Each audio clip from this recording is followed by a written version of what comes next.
मौत का फरिश्ता बच्चों की रूह कैसे कब्ज़ करते हैं और मरने के बाद बच्चों की रूहें कहाँ चली जाती हैं और उनके साथ क्या सलूक किया जाता है।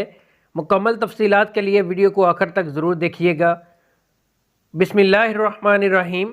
नाज़रीन, अल्लाह ताला कुरान पाक में इरशाद फरमाता है, और हर जानदार को मौत का जायका चखना है और तुम हमारी तरफ लौटाए जाओगे।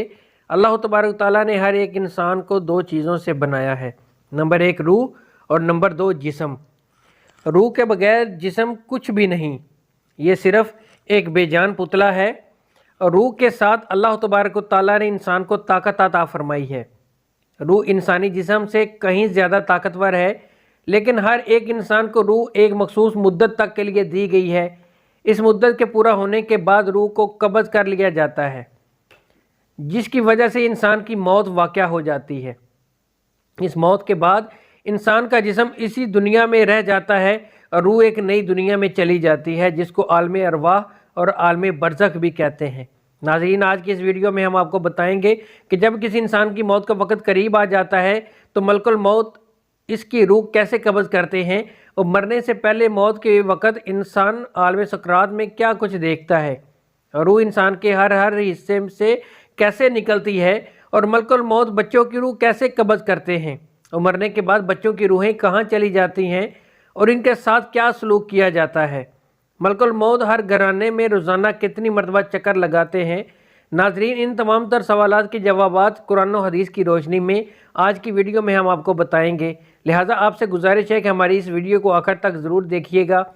नाज़रीन, जब किसी भी इंसान का इस दुनिया को छोड़कर जाने का वक़्त आ जाता है तो वो इस मरने वाले से कुछ दिन पहले अजीबो गरीब सी कैफियत महसूस करने लगता है और इसका दिल उदास सा रहने लगता है। इसको ऐसा महसूस होता है जैसे इसका सब कुछ ख़त्म हो गया और इस इंसान का किसी से बात करने को दिल नहीं करता। यह सब कुछ इसलिए होता है क्योंकि वो इंसान मरने वाला होता है और ये सब मौत के असरात होते हैं जो वो महसूस कर रहा होता है। जैसा कि हदीस पाक में आता है, हज़रत ज़ैद बिन असलम रज़ी अल्लाह ताला अन्हु बयान फरमाते हैं कि मलकुल मौत रोज़ाना हर घराने में 5 मरतबा चक्कर लगाते हैं और एक इंसान के चेहरे की तरफ गौर से देखते हैं। और एक दूसरी रिवायत में आता है कि मलकुल मौत अलैहिस्सलाम हर घराने में रोज़ाना 7 मरतबा चक्कर लगाते हैं और एक इंसान के चेहरे की तरफ देखते हैं।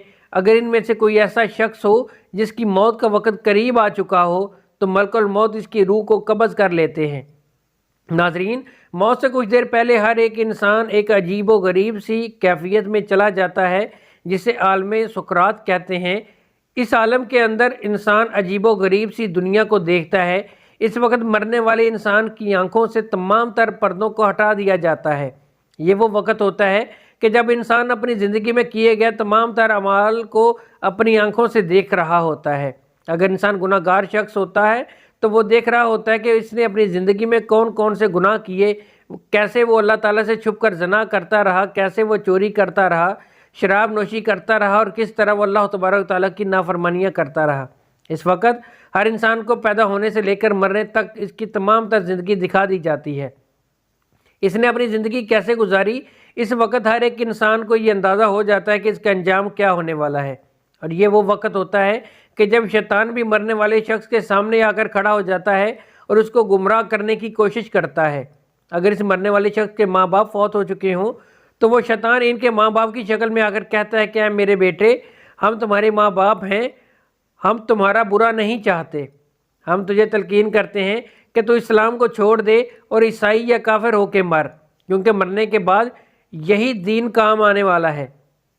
इसी तरह शैतान इस मरने वाले शख्स के सामने इसके दूसरे अजीज़ों अकारब की शक्लों में आकर इसको गुमराह करने की कोशिश करता है। नाज़रीन, ज़रा गौर कीजिए, ये कितना ख़तरनाक मरहला होता है कि जिस मरहले के अंदर एक तरफ इंसान का ईमान और दूसरी तरफ इंसान के माँ बाप इसके सामने खड़े हों। ऐसे मरहले के अंदर ईमान बचाना किस कदर मुश्किल हो जाता होगा। लेकिन वो लोग जिन्होंने सारी ज़िंदगी अल्लाह तबारक व तआला की फरमाबरदारी में गुजार दी और अल्लाह तबारक ताला को राज़ी करते हुए इस दुनिया से चले गए, तो अल्लाह तबारक ताला इस मोड़ पर इंसान को अकेला नहीं छोड़ता और अपने बंदे की मदद करता है और इसको ईमान पर साबित कदमी अता फरमाता है।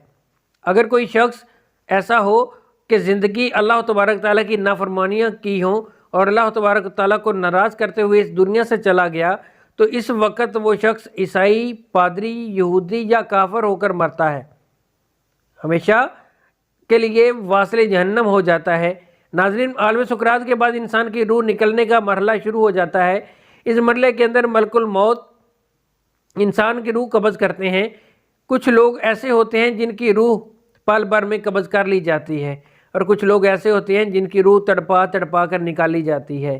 ناظرین، روح کا قبض ہونا انسان کے اعمال کے مطابق ہوتا ہے کہ اگر کوئی نیک انسان ہوتا ہے تو اس کی روح آسانی سے قبض ہو جاتی ہے، اور اگر کوئی برا انسان ہوتا ہے تو اس کی روح سختی کے ساتھ قبض کی جاتی ہے۔ جیسا کہ حدیث پاک میں آتا ہے کہ ایک دن حضرت عمر رضی اللہ تعالیٰ عنہ نے حضرت کعب بن احبار رضی اللہ تعالیٰ عنہ سے فرمایا، آپ ہمیں موت کی سختیوں کے بارے میں بتائیں۔ تو حضرت کعب بن احبار رضی اللہ تعالیٰ عنہ عرض کرنے لگے کہ امیر المومنین، موت کی سختی ایسی ہے جیسے کہ ایک شاخ ہو اور اس پر بے شمار کانٹے لگے ہوئے ہوں۔ اس کانٹے دار شاخ کو کسی انسان کے پیٹ میں داخل کر دیا جائے اور اس شاخ کا ہر ایک کانٹا انسان کے پیٹ کی ہر ایک رگ میں پیوست ہو جائے۔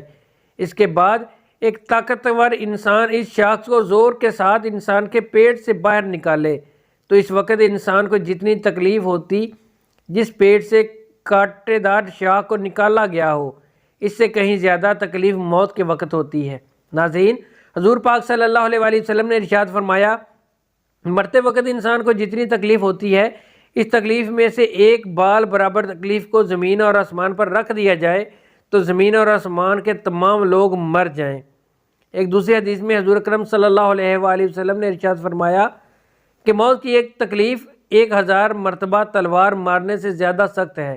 ناظرین، جب انسان کی روح نکالی جا رہی ہوتی ہے تو اس وقت موت کی شدت کی وجہ سے انسان چیخنے اور چلانے کی کوشش کرتا ہے، لیکن اس کی آواز کو بند کر دیا جاتا ہے اور اس کا جسم اتنا کمزور ہو جاتا ہے کہ وہ کسی سے مدد بھی طلب نہیں کر سکتا۔ روح کو سب سے پہلے پاؤں کی طرف سے نکالا جاتا ہے، اس کے بعد پنڈلیاں اور رانیں ٹھنڈی پڑ جاتی ہیں۔ اس طرح آہستہ آہستہ کر کے انسان کے جسم کے ہر حصے سے روح کو نکالا جاتا ہے، اور روح جب انسان کے گلے تک پہنچ جاتی ہے تو یہ وہ وقت ہوتا ہے جب انسان پر توبہ کا دروازہ بند کر دیا جاتا ہے۔ اس کے بعد کسی بھی انسان کی توبہ قبول نہیں کی جاتی۔ اس کے بعد ملک الموت منہ کی طرف سے روح کو قبض کر لیتے ہیں اور انسان کا منہ کھلا رہ جاتا ہے، انسان کی آنکھیں کھلی کی کھلی رہ جاتی ہیں۔ ناظرین، موت ایک ایسی حقیقت ہے کہ جس میں سے ہر ایک انسان کو گزرنا ہے، پھر چاہے وہ بچہ ہو، بوڑھا ہو یا جوان۔ ناظرین، اب بات کرتے ہیں کہ بچوں کی موت کس طرح آتی ہے اور ملک الموت بچوں کے ساتھ کیسا رویہ اختیار کرتے ہیں۔ مرنے کے بعد بچوں کے ساتھ کیا سلوک کیا جاتا ہے، تو اس کے متعلق روایات میں آتا ہے کہ موت کے وقت انسان پر سختی یا نرمی اس کے اعمال کی وجہ سے کی جاتی ہے۔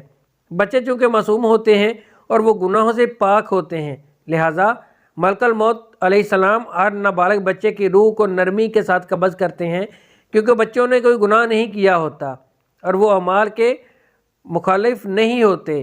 لہٰذا جب کوئی بھی بچہ فوت ہو جاتا ہے تو وہ فوت ہونے کے بعد سیدھا جنت میں چلا جاتا ہے، اور جنت کے اندر وہ بچہ حضرت ابراہیم علیہ السلام اور ان کی زوجہ محترمہ حضرت سارہ رضی اللہ تعالیٰ عنہ کی کفالت میں ہوتا ہے، اور وہ قیامت تک ان کی کفالت میں رہے گا۔ قیامت کے بعد جب اس کے ماں باپ جنت میں داخل ہوں گے تو اس بچے کو اس کے ماں باپ کے سپرد کر دیا جائے گا۔ اگر ماں باپ کا چھوٹا بچہ فوت ہو جاتا ہے تو وہ بچہ والدین کے لیے بروز قیامت بخشش کا ذریعہ بنے گا، جیسا کہ حضور پاک صلی اللہ علیہ وآلہ وسلم نے ارشاد فرمایا کہ بروز قیامت معصوم بچے اللہ تبارک و تعالیٰ کے ہاں اپنے ماں باپ کو بخشوانے کی سفارش کریں گے، تو اللہ تبارک و تعالیٰ ان کی سفارش کو قبول کر لے گا اور ان کے ماں باپ کو جنت میں داخل فرما دے گا۔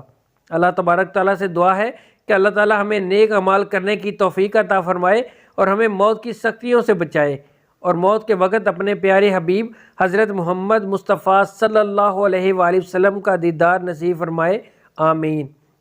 ناظرین، کمنٹ باکس میں اللہ تعالیٰ کے 99 ناموں میں سے ایک نام ضرور ٹائپ کریں۔ اگر آپ کو آج کی ہماری ویڈیو اچھی لگی ہو تو ہمارے چینل کو ضرور سبسکرائب کریں اور ساتھ میں لگے ہوئے بیل آئیکن کو بھی دبا دیں۔